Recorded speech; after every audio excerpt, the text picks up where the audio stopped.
A few units ago, we introduced one way of handling possible error conditions in a system using classes and objects. Using that approach, a class's setter method would return a true or false Boolean value, and that Boolean value would tell us whether the operation we were trying to do had been successful or whether some error had happened and the operation had actually failed. On top of that, the class could provide a method, and that method could return a string that basically states a rule, telling us how that method, that setter, should be used properly. As an example, take a look at the code for these two methods in an employee object, and then we'll take a look at how you would actually use this code in a client class. So here's the first one, get hours rules. It's a pretty simple method, returns a string, takes no parameters, and that string is just a statement of the rules about hours. The number of hours an employee works must be between 1 and 60 inclusive. Easy enough.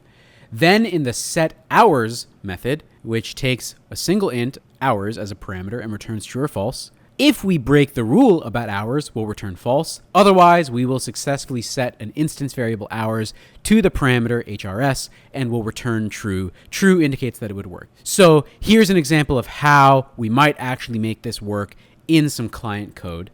We'd print a prompt, and in that prompt, we would state the rule, and then we'd have this sort of tricksy looking little while loop where we're saying as long as set hours returns false, and again, we're going to pass set hours some scanner input from the user. As long as set hours returns false, we want to run set hours again with a new user input. Okay, this kind of error checking is actually an improvement on the kind of thing we've seen in the past.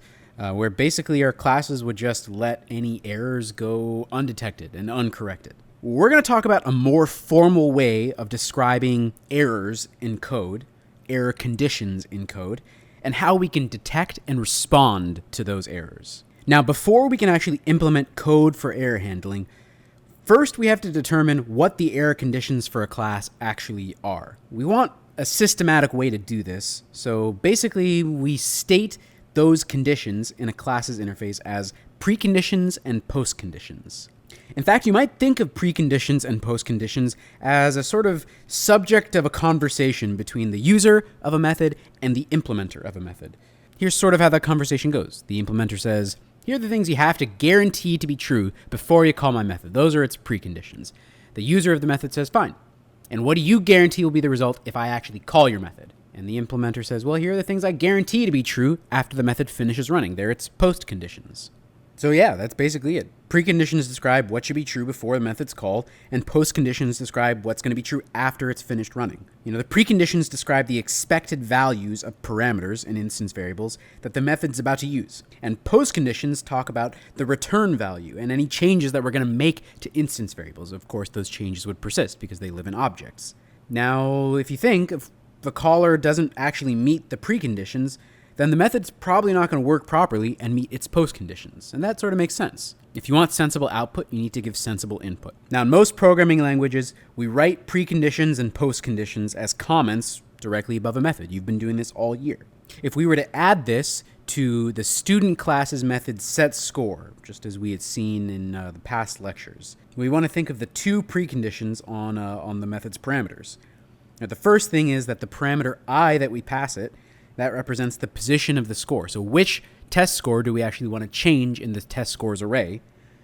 Well, that I has to be greater than or equal to 1 and less than or equal to the number of scores, right? The number of slots in the test scores array. That makes sense. The second precondition we have to meet is that the score has to be greater than or equal to 0 and less than or equal to 100. You can't get a negative score, no matter how much you deserve it, and you can't get a score above 100.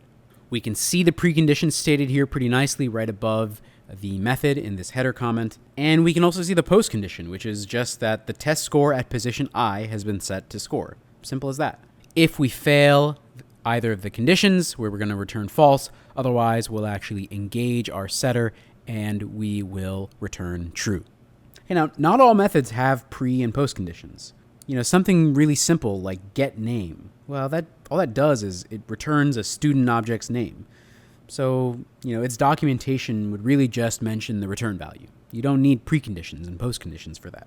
I know you feel this way. Writing preconditions and postconditions for every method might seem like a really tedious, frustrating task. But if you're writing code It means you're writing code that other people are going to read. And that means being explicit, being clear, and being thorough. That's it for today.